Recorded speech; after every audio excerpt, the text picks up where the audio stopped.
I like to creep around my home and act like a goblin. I don't know why, but I just enjoy doing this. Maybe it's my way of dealing with stress or something, but I just do it about once every week. Generally, I'll carry around a sack and creep around in a sort of crouch-walking position making goblin noises, then I'll walk around my house and pick up various different trinkets and put them in my bag while saying stuff like, "I'll be having that," and laughing maniacally in my goblin voice. Trinkets can include anything from shit I find on the ground to cutlery or other utensils. The other day I was talking with my neighbors and they mentioned hearing weird noises like what I wrote about, and I was just internally screaming the entire conversation. I'm 99% sure they don't know it's me, but God, that 1% chance is seriously weighing on my mind. Not really the craziest, but this my absolute favorite story in the world, and it's 100% true. I've got 3 cousins who are birth siblings and were adopted by my aunt and uncle 20-some odd years ago. The oldest boy was maybe 6 at the time, and the 2 younger sisters were maybe 3 and 4. They had just moved in, and my aunt and uncle wanted to introduce them to some kids in the neighborhood from the Cook family down the street, so they set up a dinner date on the calendar. The oldest is just learning how to read and is the newest to the house. So he gets his sisters to pack their toys, and they get caught trying to sneak out of the house. My aunt, who at this point is still a strange old lady these kids just moved in with, asks them why they're leaving, and the oldest asks her, "Why does the calendar say, cook kids for dinner?" I can't imagine the fear 6-year-old me would have felt if my new mom had that written on her calendar, but the story is just so damn cute for some reason. My dad was married 2 times before my mom. When he was with his second wife, he would travel a lot for work, which I knew. What I didn't know is that one night he came home to find his wife in bed with another man. Actually walked in on them. He left the room and came back with a gun, shot the man dead, and wounded his wife. He turned himself in immediately and was sent to prison. He was sentenced to 10 years in a maximum security prison. In the last year he was in prison, which was the 4th year, he got out for good behavior. And since the judge ruled it a crime of passion, he met the prison minister. The prison minister was my mom. My dad is a murderer, my mom was the minister. I am the product of a conjugal visit. I was sitting on the curb of a busy intersection with my girlfriend at the time when a car approaching the intersection hit a rabbit. The rabbit was in mid-stride, and it flew forward. Instead of getting squashed, the rabbit flew a few feet and landed in Nay's lap. Both me and the rabbit survived. On the official records my birthday is August 1st. But I'm actually born on the September 1st. My mum did told me my parents changed my birth date to 1 month earlier, but I haven't been able to get an exact answer. I was skeptical at first until saw a photo of her heavily pregnant with me, which has a date, and it was dated end of August. When I worked at the Salvation Army, we had a regular called Teresa, a bearded man who wore pink tutus and would come in every day to see if we have Barbie dolls. One day, he came in very anxiously and asked for a razor. I told him we didn't have one, and he started twitching and saying, "I need a razor. Stop hiding them. Just give me a razor." But with more cursing. When I tried to direct him to another store, he exploded and yelled, "I have a disease growing on my face. I am a woman. This beard is a disease on my face. You don't understand. You don't have a disease on your face, I need a razor." At this point an elderly Italian woman ran over and yelled at him in that Italian gibberish that only they can do, and he freaked out and bailed out. He came back the next day, back on his meds. And still had a beard. Man got kicked out of a bar 3 years ago this December. And went missing.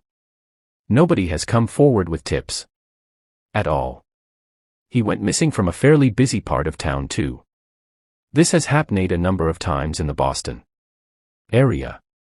Young able-bodied people, mostly men, disappear from bars or clubs and are eventually found in the harbor, the river, or another body of water. There's a lot of crazy conspiracy theories and talk of a serial killer, but it seems to be just a combination of alcohol, the dark, and an unfamiliarity with the area. They make a string of poor choices, wind up too close to the water, then fall in and drown when there's nobody around to notice. When my mom was pregnant with me, she and my father divorced and he gave up all parental rights. I've never met him or spoken to him, I've only seen a few pictures. About 2 years ago, I worked at a healthcare facility where I would float to different offices around the county, based on who needed the help. This one particular morning I was checking the doctor's schedule, and saw my father's name. He was scheduled to be in the office next door to where I was working, and he thought it was pretty crazy. But I most likely wouldn't even see him. The time of his appointment came, and he walked into my office straight up to me and says he had a DR's appointment with Dr. X. My heart was racing, 'cause knew it was him as soon as he walked through the door. I told him Dr. X was the office next door, and he left. A little while later, walked over to the other office to deliver some faxes, and on my way out he trailed behind me. And I held the door for him. He said thank you. And that was my one and only interaction with my father in my 30 years of living. Edit, why I'll have really made my day with all this karma and silver. Thanks, kind Redditors. I'm pretty new to Reddit, so apologies if I do this wrong. I don't have any social media accounts, and my presence online spreads to a few various forums.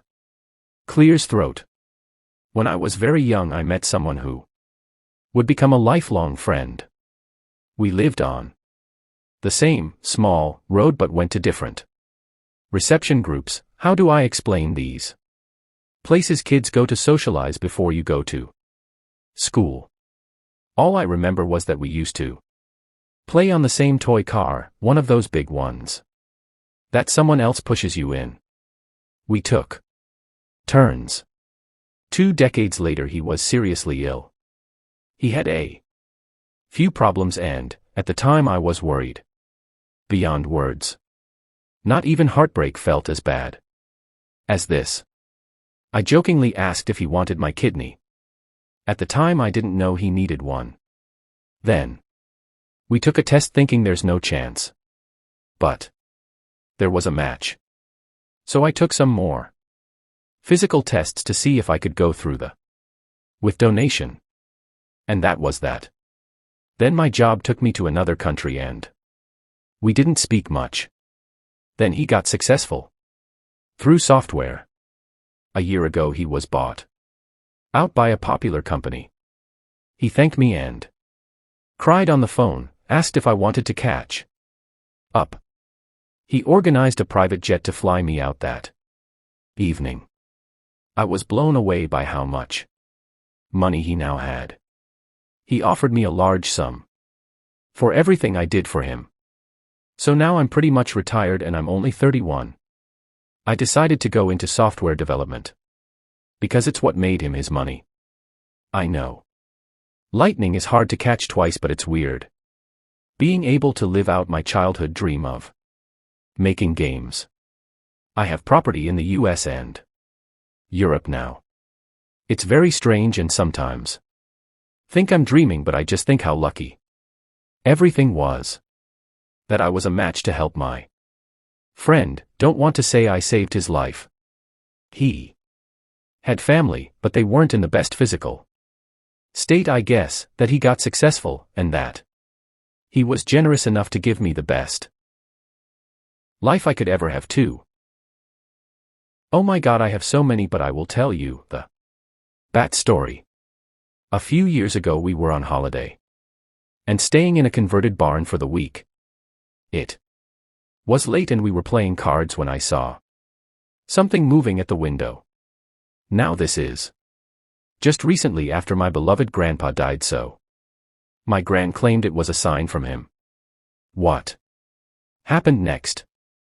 The biggest fucking bat I have ever seen flies in and almost dives for my mum and hooks itself in her hair. Utter bedlam commenced. My gran starts screaming bloody murder and runs into her bedroom. My stepdad, being the brave man he was, dove under the table.